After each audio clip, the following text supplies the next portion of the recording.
여러분 안녕하십니까. 법률사무소 국토의 김조영 대표 변호사입니다.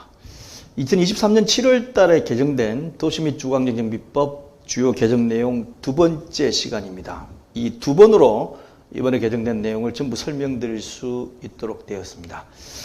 앞에 첫 번째 강의, 해설 강의를 보실 분은 유튜브에다가 밑에 더보기란을 보시면 재생 목록이 나와요. 거기를 클릭하시면 도시 및 주거환경정비법 개정된 내용에 대한 강의가 쭉 있으니까 그 중에 상단에 있는 1번 강의를 보시고 2번 강의를 보시기 바랍니다. 자, 이 강의는 25년간 약 2천여 건의 부동산 건설 재건축 재개발 소송을 제가 직접 수행한 경험을 가지고 진행을 하고 있습니다. 자, 여섯 번째 개정 내용이죠. 총회 소집 요구 시 요구자 본인 확인 절차를 규정했습니다. 일반적으로 총회는 조합장이 직권으로 하죠.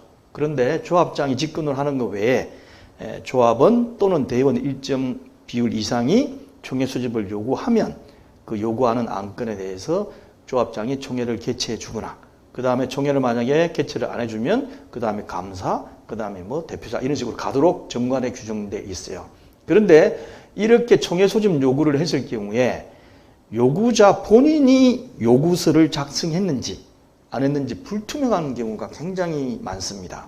그냥 F용지에다가 이렇게 해가지고 그냥 씩 쓰고 사인 칙 해가지고 그게 한 명이라고 이렇게 계산을 해버리니까 요구를 당하는 사람 굉장히 곤란하죠. 이게 특히 해임총회 같은 경우는 더 문제가 돼요. 그래서 여기에 대해서 이번에 절차를 좀 규정을 했는데 조금 미비한 경우도 있습니다. 자, 현재 총회 서면 결의서, 총회에 가지 않고 서면 결의서 내는 것에 대해서는 본인 확인 의무를 규정하고 있어요. 법 45조 6항하고 9항에서 나왔는데, 자, 매년 발간되고 있는 이 정비사업 법령 해설집 한번 보도록 하겠습니다. 구입하실 분은 홈페이지 들어가시면 교재 판매 보시면 되고요. 45조에 어떻게 되어 있냐면 다음 각 호의 사항은 총회의 의결을 거쳐야 한다라고 쭉 되어 있으면서 조합은 제5항에 따른 서면 의결권을 행사하는 자가 본인인지를 확인해야 한다라고 되어 있어요. 확인하여 한다라고 하면 이제 어떻게 되어 있지 않습니다. 그런데 총회의 의결 방법, 서면 의결권의 행사 및 본인 확인 방법 등은 정관에 정한다 해버리니까 정관에다가 이상하게 적어놓은 조합 정관도 있습니다. 과연 이게 법에서 요구하는 본인 확인을 하기 위한 절차인지 방법인지 모를 정도로 이것도 또 논란이 되고 있어요. 어쨌든 이번 개정 규정은 다음과 같이 되어 있습니다. 일반적으로는 우리가 법에서 정하는 토지등 소유자 동의방법에 대해서 동의서의 경우에는 36조에 규정되어 있어요. 잘 아시죠? 어떻게 있냐? 서면 동의서에다가 성명을 적고 지장을 난인하고 그 다음에 주민등록증, 뭐 여권, 운전면허증 이런 거죠. 그런 걸 신분정보에서 사본해가지고 붙여라 라고 되어 있는데 이 경우는 법에서 정한 서면 동의서입니다. 그리고 법에서 정한 서면 동의서가 뭔지 쭉 적어놨어요. 그 외에는 적용이 안 되도록 돼 있으니까 이게 자꾸 이제 위조다, 지가 쓴 거 아니다, 이게 이제 논란이 벌어지는 거죠. 그래서 총회 소집 요구에 대해서도 복인 확인 여부를 하도록 돼 있는데 아직 시행령이 안 나와서 모르겠지만 일단 제대로만 되면 복인하는 방법을 규정하는 것이 아주 좋습니다. 그래서 조문을 여기다 넣어놨어요.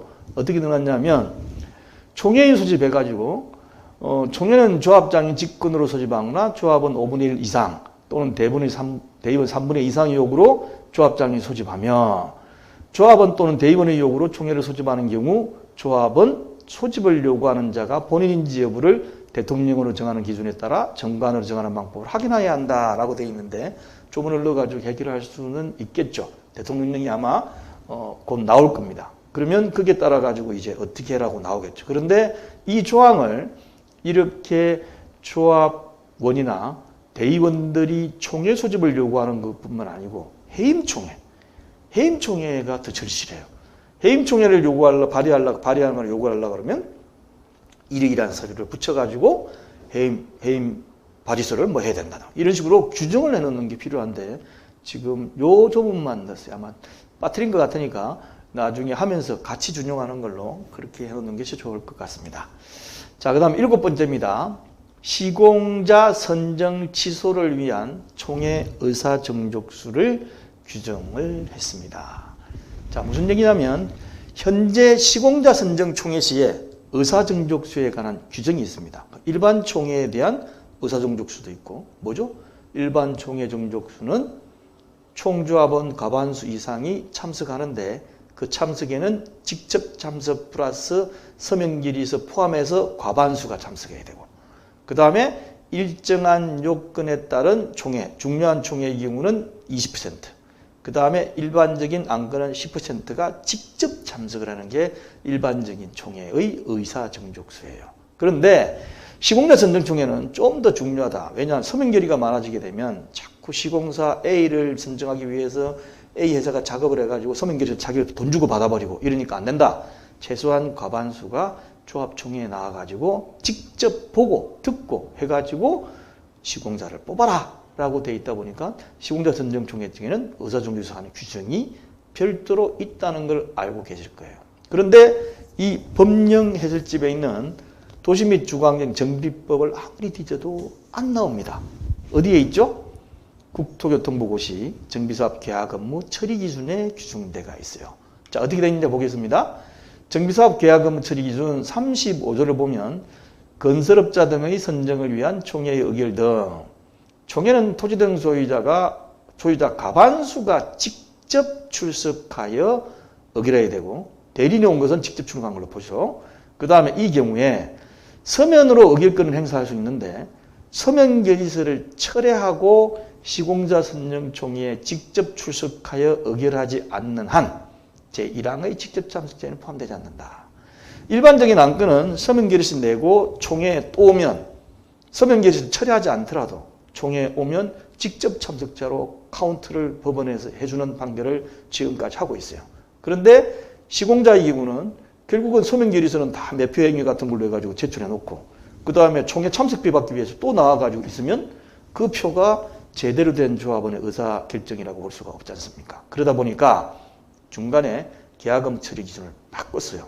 바꿔가지고 서면으로 미리 낸 사람, 보통 이제 시공자 선정총회 서면결의 부재자 투표를 합니다. 미리. 근데 그렇게 했던 사람은 그걸 철회하고 총회 당일날 와서 현장 투표를 하도록 만들어야만 직접 참석자로 진다고 이렇게 되어 있습니다. 그러니까 어렵죠. 그러니까 건설업자 등이 굉장히 중요하기 때문에 시공자들이 또 총회 참석하면 5만 원, 10만 원 비용도 주기 때문에 중요한 총회이기 때문에 과반수 이상이 나올 수도 있어요.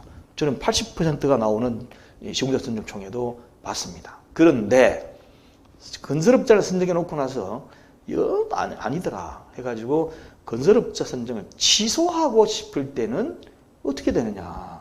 시공자 선정. 일반적으로 선정할 때 과반수 참석으로 했으니까 직접 참석으로 선정 취소할 때도 직접 참석 비율이 과반수가 넘어야 된다 해가지고 일부 하급심 판결이 났어요.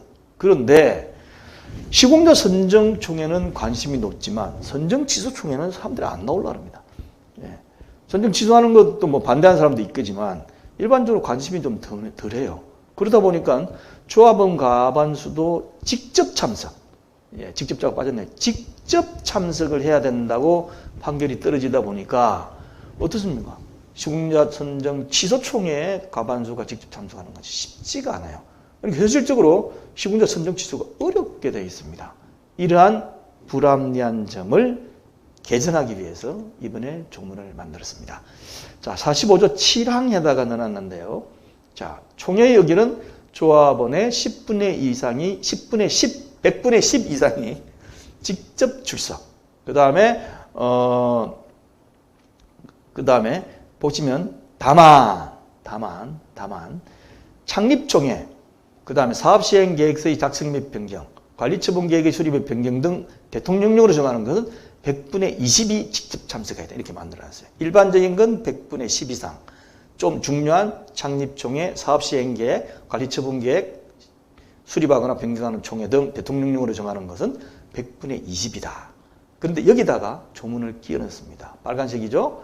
시공자의 선정을 의결하는 총회의 경우에는 조합원 과반수가 직접 출석해야 되고 창립총회, 시공자 선정 취소를 위한 총회는 100분의 20으로 한다. 그러니까 선정하는 경우에 과반수가 직접 출석해야 된다는 걸 앞으로 당겨버렸고 그 다음에 어떻습니까? 여기에 나오는 선정 취소하는 경우는 100분의 20이 직접 출석하면 된다라고 조문을 확 못을 박아버렸습니다. 이것도 이제 좀 논란이 되니까 조합원의 과반수가 직접 출석 가로 열고 서명결의권으로 한 사람의 경우는 서명결의 철회하고 한 경우에 안 한다. 이렇게 좀 그 정비사업 계약금 처리 기준처럼 좀 써줬으면 좋겠는데 안 그렇게 되어 있습니다. 어쨌든 조문이 이렇게 변경됐습니다. 그 다음에 개정사항 8번째, 사업시행계획의 통합심의라는 겁니다. 사업시행계획의 통합심의. 내용이 뭐냐면 현재 사업시행계획, 건축계획입니다. 거의 일반적인 좀 규모가 적은 것은 건축허가를 받는 거죠. 그런데 재건축 재개발된 정비사업의 경우에는 건축허가 플러스 정비사업비가 포함되고 여러 가지 다른 사항들이 들어가니까 사업시행계획이라고 이름을 바꿔놨어요. 근데 이제 사업시행계획을 수립해서 인가를 받기 위해서는 사전에 경관심의, 교육영향평가, 교통영향평가, 환경영향평가 뭐 심의를 많이 받아야 돼요. 그러다 보니까 그 심의 받느라고 시간이 엄청 걸립니다. 그러니까 야, 안 되겠다. 한꺼번에 통합해서 심의를 받도록 해라. 그러니까 한꺼번에 받으면 쫙 다 각 부서에 다 보내고 심의하는 날도 심의위원회 열릴 때도 같이 열어가지고 통합해라 라고 해가면 얼마나 빠릅니까? 그래서 그런 식으로 법을 바꿔가지고 50조의 2부터 쭉 1항, 2항, 3항 사항들이 쭉 여러 가지가 나와 있어요. 조문이 좀 됩니다. 근데 이거는 어차피 시행령하고 시행규칙이 세부적으로 나와야 이러이러하게 절차가 있습니다라고 강의를 들을 수 있기 때문에 일단 이런 식으로 바뀐다.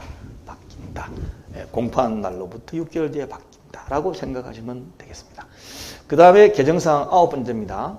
정비계획 변경 및 사업시행 인가의 심의 특례. 이것도 아주 잘 만들었어요. 뭐냐면 현행법상 사업시행계획 인가를 받은 내용을 변경하기 위해서 정비계획 변경이 필요합니다.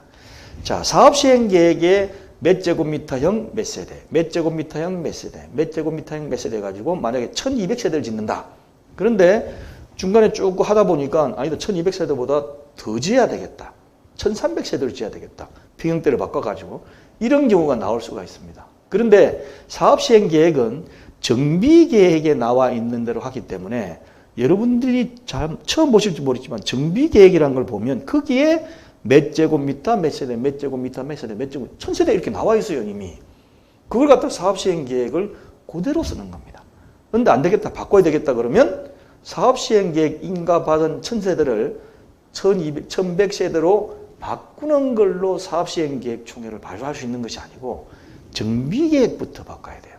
그러니까 정비계획이라는 것이 정비계획, 그 다음에 추진위, 조합설립, 그 다음에 뭐 건축심의, 그리고 사업시행계획인가 이렇게 나가는데 맨 앞으로 가가지고 정비계획부터 바꾸라 그러니까 이게 시간이 꽤 걸려요.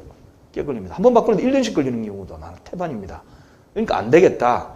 사업시행계획을 바꿀 수가 있다면 1000세대짜리를 1100세대를 바꿀 때는 정비계획 바꾸는 거하고 한꺼번에 해라. 아주 획기적입니다. 아주. 한꺼번에 해라. 한꺼번에. 그래서 이걸 심의할 때도 통합해서 심의를 하고 총회도 하나의 총회에서 1호안건 정비계획 변경안 제안의 건 뭐 이렇게 두 번째 사업시행계획 변경의 건 이렇게 올려가지고 한꺼번에 해라 라고 되어 있어요. 그런데 이게 이미 현행법상에 있습니다. 어디에 있냐? 101조의 7을 보면 공공재개발 사업 및 공공재건축 사업의 경우에 사업시행계획 통합심의라는 조문이 있어요. 근데 이걸 다른 사업, 모든 사업에도 합쳐가지고 다 할 수 있도록 50조의 3을 신설했습니다. 그래서 이 조문을 쭉 밑에 보시면 여러 가지 나오고 아까 말씀드린 것처럼 시행령, 시행규칙이 나오면 구체적으로 한번 강의를 드리도록 하겠습니다. 그 다음에 10번째입니다. 개정사항. 자, 보시면 공업지역의 재개발, 재건축 사업에도 국민주택이 건설이 가능하다. 이렇게 되어 있는데 공업지역에다가 주택을 지어 공장지대죠. 자, 어떤 내용이냐면 현행법상 재건축 재개발 사업에 있어서 법적 상한 용적률에서 정비계획으로 정하여진 용적률을 뺀 용적률이 초과 용적률이라고 해요. 그러니까 법적 상한 용적률이 국계법에 따라 가지고 딱 주어지고 그 다음에 조례대로 주어지고 막 이런데 거기에다가 정비계획을 고시할 때 거기에 보면 니네 단지, 니네 구역은 요만큼만 해라 라고 되어 있습니다. 예. 그런데 법적 상한 용적률은 그보다 더 높겠죠. 그 사이 공간이 비지 않습니까? 공간. 이것을 초과 용적률이라고 법에서 정해놔요. 그 초과 용적률까지 이제 중간에 좀 여유가 있는데 새롭게 지으면서 정비계획으로 정해진 것보다 더 많이 법적 상한 용적률까지 짓도록 해주면서 그 초과 용적률 부분의 일정 비율을 국민주택 규모로 주택을 건설할 수 있도록 의무화되어 있는 경우가 있어요. 그 경우에 주거지역에 한해서만 그렇게 하도록 되어 있었습니다. 그런데 이거를 주거지역이 아니고 공업지역의 경우에도 가능하도록 법을 만드는 거죠. 그럼 어떻게 되죠?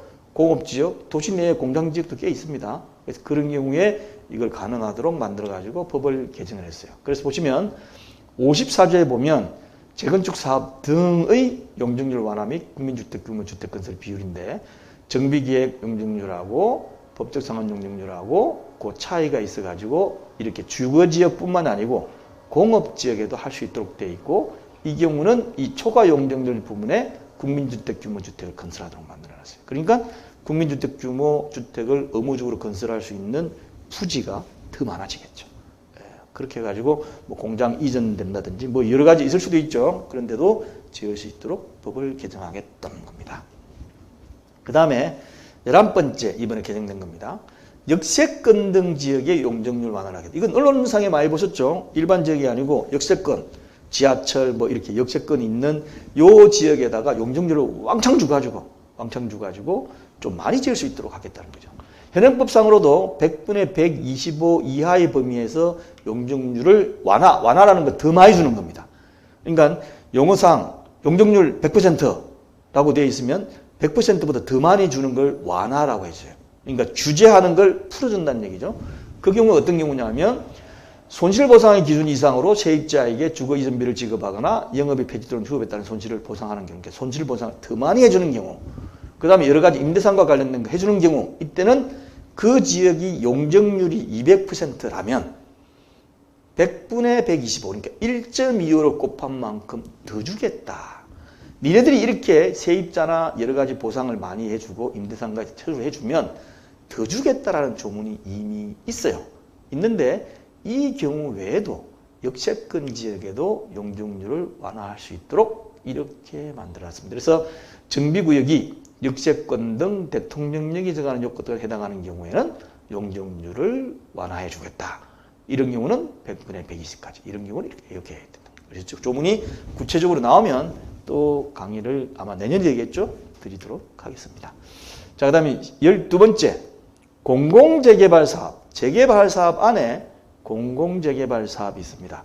공공재개발 사업에서 용적률 완화 비율을 확대하고 마찬가지로 국민주택 건설을 확대하도록 되어 있어요.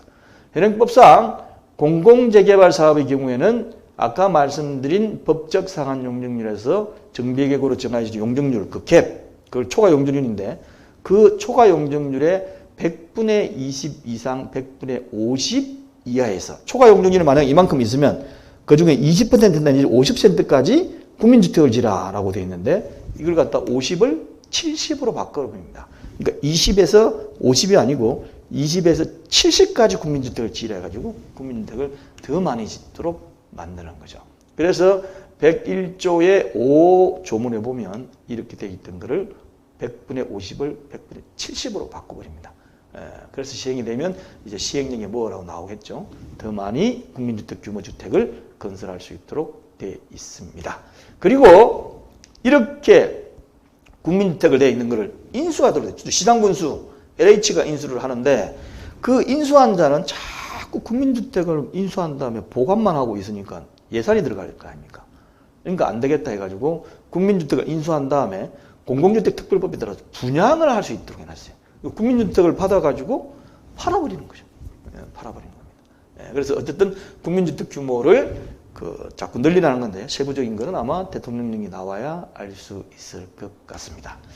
그 다음에 13번째, 공공시행자 및 시정개발자 사업시행의 특례. 이거 획기적입니다. 공공시행자 누구죠? 일반적으로 주택공사가 하죠. 시장군수가 직접 하는 경우보다는 토지등주택공사, 뭐 SH공사, 뭐 경기도시공사, 인천도시공사 이거 다 공공시행자입니다. 그 경우 또는 지정개발자, 신탁업자라고 되어 있습니다. 보통 신탁회사죠. 그런데 법률상 용어로 신탁업자라고 되어 있습니다. 이 사람들이 사업 시행을 직접 할 수 있도록 되어 있어요. 우리가 일반적으로 아는 사업 시행자는 조합입니다. 정 안 될 경우는 토지 등 소유자가 직접 하는 경우가 있죠. 재개발의 경우에 한해서. 그런데 이 사람들 말고, 그러니까 조합이나 토지 등 소유자 방식이 아니고 주택공사가 직접 하거나 신탁회사가 직접 할 경우는 사업시행의 특례를 대폭 두겠다 해가지고 만든 조문이에요. 어떤 경우냐? 자, 5장의 일을 별도로 만들어가지고 조문을 여러 개를 두면서 다음과 같은 내용이 하도록 되어 있어요. 이 조문을 보면 여러 개입니다. 근데 그 조문에 따라서 시행령이 나와야 되고 시행규칙이 나와야 되니까 일단 제목만 말씀드리고 내년도에 또 강의를 하겠습니다. 먼저 첫 번째, 토지 등 소유자의 동의를 받게 되면 정비구역 제한을 가능하도록 만들었어요. 그러니까 지금 정비구역이 지정이 안 돼 있는 지역이다. 그런데 LH공사나 아니면 신탁업자 딱 볼 때 이 지역 충분히 할만하다. 그러면 일정률의 동의를 받으면 정비구역 지정을 해주십시오라고 서울 같은 경우에 구청, 다른 데 같으면 시청 이런 데다가 정비구역 지정 제한이 가능하도록 만들어 놨어요. 그리고 토지 면적의 2분의 1 이상의 토지 소유자 플러스 토지 등 소유자의 3분의 2 이상 동의를 받으면 정비구역 지정해 주십시오 라면서 동시에 우리를 사업시행자로 징해 주십시오. 동시에 할 수 있도록 되어 있어요. 지금은 정비구역이 지정이 되면 그 다음에 다시 동의를 얻어가지고 조합으로 안 가고 사업시행자 지정이 가능하도록 되어 있습니다. 근데 이걸 처음부터 이 사람들이 딱 보고 이 지역은 정비구역 지정해 두는 게 맞겠다. 그러면 정비구역 지정해 주십시오. 그리고 동의서를 이만큼 가져왔으니까 우리를 사업시행자 지정을 해 주십시오라고 하면 검토해보고 동시에 이 지역의 정비구역은 이렇게 지정한다. 정비계획은 이렇다. 플러스 사업시행자는 동시에 팍 때리도록 만들어 놓은 거죠. 그리고 세 번째 마지막입니다. 토지주택공사 등 또는 신탁업자가 정비구역 지정 제한을 할 경우에 정비계획과 사업시행계획을 통합해서 수립해라. 여기서 말하는 사업시행계획이 개괄적인 사업시행계획인지 아니면 법에서 얘기하는 조합설립인가 후, 건축심의 후, 그 다음에 사업시행계획인지 정확히 모르겠지만 만약에 법에서 말하는 구체적인 사업시행 같으면 어떻게 되죠? 정비계획과 사업시행계획을 동시에 하면서 어떻게 되죠? 사업시행자도 지정하고 사업시행계획도 인가를 해버리면 바로 그 다음에 조합원 분양 신청을 하는 겁니다. 그러니까 뭐냐 하면 정비계획이 또 아무것도 없는 이 구역이에요. 아파트 단지도 마찬가지고 예를 들면 재개발 구역도 마찬가지고 그런데 딱 신탁업자가 보기에 이 지역은 충분히 정비사업을 바로 할 수 있겠다 싶으면 정비계획을 나름대로 수립하고 그 다음에 소유자 동의받아가지고 나를 사업시행자로 해주십시오. 그 다음에 사업시행계획도 동시에 통합해서 한 다음에 한꺼번에 딱 이렇게 제출하는 거죠. 그럼 보고 맞을 것 같으면 그 지역에 이 지역의 정비구역은 이만큼이다. 그리고 이 지역에 지을 거는 어떤 거다. 그리고 이 지역의 사업시행계획은 이거다. 그리고 사업시행자도 누구다. 동시에 팍 때려버리는 거죠. 그러면 나자말자 그 다음에 바로 어디로 갑니까? 조합원 분양신청처럼 토지등 소유자에 대한 분양신청으로 바로 들어가는 거예요. 어마어마하게 빠릅니다. 어마어마하게. 옛날에는 조합 설립하지 않고 바로 사업시행계획으로 들어가서 일단 신탁업자가 지정되면 사업시행 건축심의부터 해가지고 사업시행계획을 이렇게 만들어야 되는데 이게 이제 시공자도 선정되지 않은 상태에서 이게 어느 정도 될지는 모르겠지만 옛날 같은 경우도 지금 서울시 같은 경우에는 지금까지 사업시행계획 인가를 받아야만 시공자를 선정할 수 있도록 돼 있어요. 그러니까 시공자 선정하지 않고도 사업시행계획 지금까지 서울은 다 받았습니다. 예. 지금 이제 가까스로 2023년 7월부터 이걸 이제 조합설립 인가를 바로 받을 수 있도록 돼 있죠. 그전엔 지금까지 이렇게 오랫동안 해왔어요. 그러니까 충분히 이론상과 실무상으로도 가능합니다. 그러나 만약 이렇게 시행이 되면 어마어마하게 빨라지고 이렇게 되면 조합을 하지 않고 어떻습니까? 다 신탁업자를 하도록 만드는 수가 충분히 가능성이 높습니다. 조합하려고 그러면 정비계획 고시돼야죠.